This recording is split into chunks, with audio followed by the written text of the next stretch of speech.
नमस्कार दोस्तों, मैं डीसी यादव आप सभी का DCIS इंस्टीट्यूट पे हार्दिक स्वागत करता हूं। आपके सामने द हिंदू की खबर है। Senior advocate R Venkataramani is the new attorney general of India. That's mean अब देश के जो नए अटॉर्नी जनरल होंगे वो होंगे आर वेंकट राम मनी जी। ये बनेंगे देश के नए महान्यायवादी।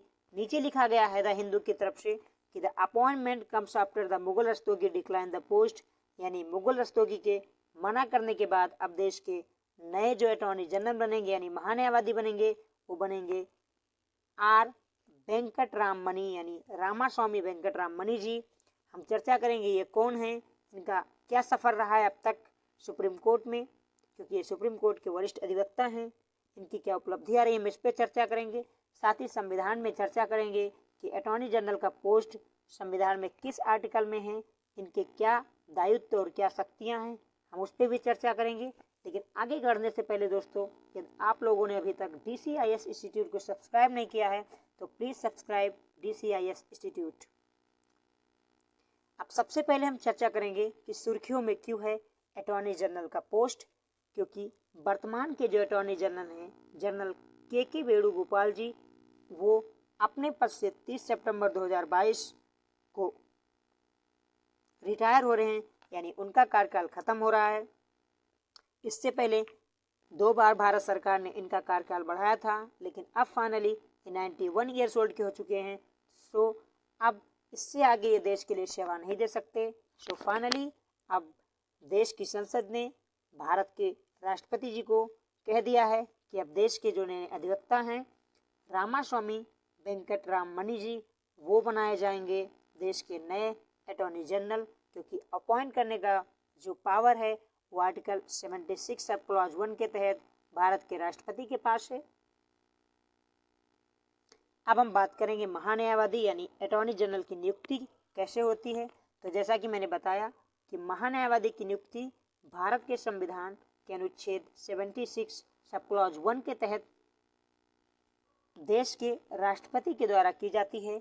इस समय देश के राष्ट्रपति हैं श्रीमती द्रौपदी मुर्मू जी, यानी वो अपॉइंट करेंगी रामास्वामी वेंकट राम मनी जी को as a attorney general of India. और अटॉर्नी जनरल ऑफ इंडिया उसी को नियुक्त किया जा सकता है जो सर्वोच्च न्यायालय के न्यायाधीश बनने की योग्यता रखता हो। अब सवाल ये उठता है कि सर्वोच्च न्यायालय के न्यायाधीश बनने की क्या योग्यता है। तो यदि कोई व्यक्ति किसी उच्च न्यायालय में, देश के किसी भी हाई कोर्ट में, कोई भी हाई कोर्ट है, उस हाई कोर्ट में अगर 5 सालों तक वो एज आ जज काम किया है, एज आ न्यायाधीश काम किया है, तो वो बन सकता है देश के सर्वोच्च न्यायालय में जज। या अगर उसने 5 साल तक किसी हाई कोर्ट में एज आ जज काम नहीं किया है, तो किसी हाई कोर्ट में 10 साल तक एज आ लॉयर काम किया हो, उसके पास एक्सपीरियंस हो कि मैंने 10 साल तक देश के किसी भी उच्च न्यायालय में वकालत की है, तो he can become as a attorney general of India, as a justice of supreme court. अब बात करें अगर इसके कार्यकाल की, तो कार्यकाल की अगर हम बात करें तो देश के संविधान में महान्यायवादी के कार्यकाल का कोई वर्णन नहीं है, कोई प्रावधान नहीं इनके कार्यकाल का, यानी ये राष्ट्रपति के प्रसाद पर्यंत रह सकते हैं। जब तक राष्ट्रपति की इच्छा है तब तक ये अपने पद पे बने रहेंगे। जिस दिन राष्ट्रपति चाहे अटॉर्नी जनरल को उनके पद से हटा सकता है, और उनके पद से हटाने के लिए देश के संविधान में भी किसी प्रक्रिया का कोई वर्णन नहीं है। आगे अगर मैं बात करूं इनके वेतन भत्ते की, तो जिस तरह इनके कार्यकाल का कोई संविधान में वर्णन नहीं है, उसी तरीके से इनके वेतन और भत्ते का भी संविधान में कोई वर्णन नहीं है। ये राष्ट्रपति को निर्धारण करने की शक्ति दी गई है। राष्ट्रपति इनके वेतन और भत्ते का निर्धारण करेगा कि इनको कितनी सैलरी दी जाएगी। वही महान्यायवादी की अगर शक्तियों की बात करूं तो आर्टिकल 76 के अनुसार महान्यायवादी भारत का सबसे बड़ा विधि अधिकारी होता है और देश का पहला विधि अधिकारी का दर्जा प्राप्त है। यानी जैसे देश के राष्ट्रपति को देश के पहले नागरिक का दर्जा प्राप्त होता है, ऐसे महान्यायवादी को देश में पहले विधि अधिकारी का दर्जा प्राप्त है।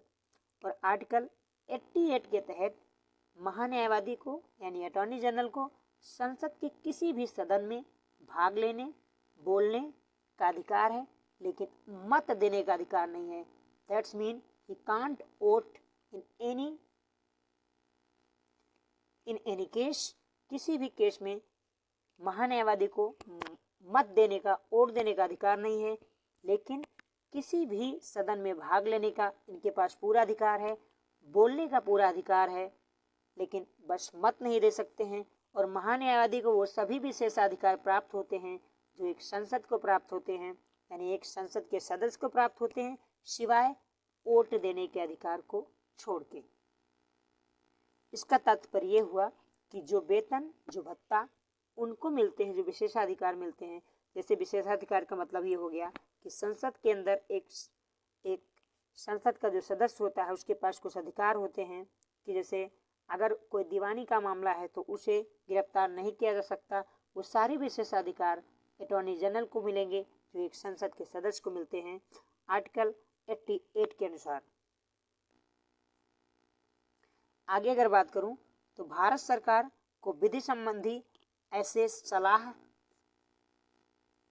दे जो राष्ट्रपति के द्वारा सौंपे गए हो, यानी जो राष्ट्रपति ने सौंपा हो वो भारत सरकार को विधि संबंधी सलाह देने के लिए बाध्य हैं देश के अटॉर्नी जनरल, और विधिक रूप से अन्य कर्तव्यों का पालन करने के लिए जो राष्ट्रपति द्वारा सौंपे गए हैं उनके लिए भी बाध्य हैं अटॉर्नी जनरल।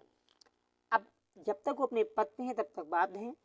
भारत सरकार की ओर से सर्वोच्च न्यायालय में पेश होते हैं, यानी अगर भारत सरकार किसी मुद्दे को लेके अगर देश के सुप्रीम कोर्ट में जाती है तो सुप्रीम कोर्ट में अपना वकील पेश करने के लिए भारत सरकार के पास जो उनका वकील होता है भारत सरकार का, वो होते हैं महान्यायवादी यानी अटॉर्नी जनरल। आगे अगर मैं बात करूं तो महान्यायवादी की कुछ सीमाएं भी हैं। क्या सीमा है कि भारत सरकार के खिलाफ कोई भी सलाह या कोई विश्लेषण नहीं कर सकता है, यानी अटॉर्नी जनरल को जब किसी कोर्ट में, किसी सदन में, कहीं भी वो भारत सरकार के खिलाफ कोई सलाह या विश्लेषण बिना भारत सरकार के इजाजत के नहीं कर सकता। या यह मान लीजिए कि एक महान्यायवादी जो होता है वो पूर्ण तरीके से वफादार होता है भारत सरकार के प्रति, और वो भारत सरकार के खिलाफ कोई भी कमेंट या विश्लेषण नहीं कर सकता है। दूसरी बात अगर हम बात करें तो जिस मामले में भारत सरकार की ओर से उसे पेश किया गया हो उस मामले पर भी कोई टिप्पणी करने का अधिकार नहीं होता है अटॉर्नी जनरल जी के पास, और बिना भारत सरकार की अनुमति के वह किसी आपराधिक मामले का बचाव नहीं कर सकता। यानी वो किसी दीवानी मामले में तो काम कर सकते हैं, लेकिन जब किसी आपराधिक मामले की बात आती है तो अटॉर्नी जनरल के पास ऐसी कोई पावर नहीं है भारत के संविधान के तहत कि वो किसी व्यक्ति का बचाव कर सके जब तक भारत सरकार उन्हें परमिट न दे। आगे अगर बात करूं मैं तो बिना भारत सरकार के अनुमति के वो किसी परिषद या किसी कंपनी का पद भी धारण नहीं कर सकते। That's mean he can't join any post of any company or any council without Indian government permission. हालांकि आगे इसी में बताया गया है कि जो महान्यायवादी है वो भारत सरकार का पूर्णकालिक वकील नहीं है, क्योंकि भारत के संविधान में उनके लिए जो पद है उसका कोई ब्यौरा नहीं है, कितने साल तक रह सकते हैं, कभी भी उनको हटा दिया जा सकता है, इसलिए उन्हें निजी विधिक कार्रवाई से नहीं रोका जा सकता। दैट्स मीन वो निजी विधिक वकालत कर सकते हैं, बट किसी भी आपराधिक अगर प्रक्रिया में काम करते हैं तो विदाउट भारत सरकार की परमिशन के वो किसी का बचाव नहीं कर सकते हैं। अगर मैं बात करूं, अब ये तो रहा दायित्व अटॉर्नी जनरल का, ये रही सीमाएं, आपने देखा इनका अधिकार क्षेत्र क्या है।